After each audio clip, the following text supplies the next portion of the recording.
എല്ലാവർക്കും നമസ്കാരം. ഹാപ്പി എനിക്ക് സ്റ്റേജിലുണ്ടാവും. ഈ സ്റ്റേജിൽ വെച്ച് ഞാൻ ഇതേപോലെ ഇത്ര വലിയ ഒരു ജനക്കാലം ഞാൻ കണ്ടിട്ടില്ല. ഇത് ജീവിക്കാവുന്നതാണ് ഇത്ര വലിയ ജനകാലം.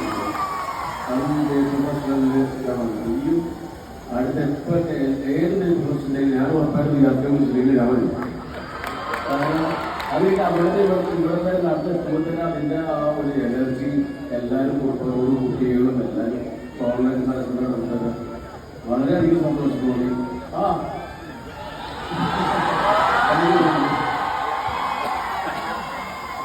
അതുപോലെ എന്താ പറയുന്നത് ഈ സ്നേഹവും ഈ ആവേശവും അല്ലാണ്ട് എനിക്ക് മനസ്സും കണ്ണും എല്ലാം പറഞ്ഞു. പിന്നെ എല്ലാം ഓക്കെയാണ്.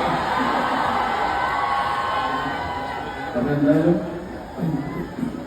ഞങ്ങൾ ജയ്പൂർ ബസ്സിൻ്റെ വന്നിരിക്കുന്നത് കഴിഞ്ഞാൽ നമ്മുടെ ഒരു ചെറിയൊരു പടമല്ല വലിയൊരു പടമായിട്ടാണ് ഇവരുടെ പറഞ്ഞാൽ ഇറങ്ങുന്നുണ്ട്. ഞാനും ദേശീയ ആദ്യമായി ഒരുമിച്ച് അഭിനയിക്കുന്ന ഒരു ചിത്രം കൂടിയാണ്. നിങ്ങൾക്ക് എല്ലാവരും ഇഷ്ടപ്പെടുന്നു ഉറപ്പായിട്ട് വാർത്തകൾ എല്ലാവരും തിയേറ്ററിൽ കാണണം, ഞങ്ങൾ സപ്പോർട്ട് ചെയ്യണം. ഇതുവരെ എല്ലാ സപ്പോർട്ടും താങ്ക് യു. ഈ കൂടി സപ്പോർട്ട് ഉണ്ടാവണം. Thank you so much.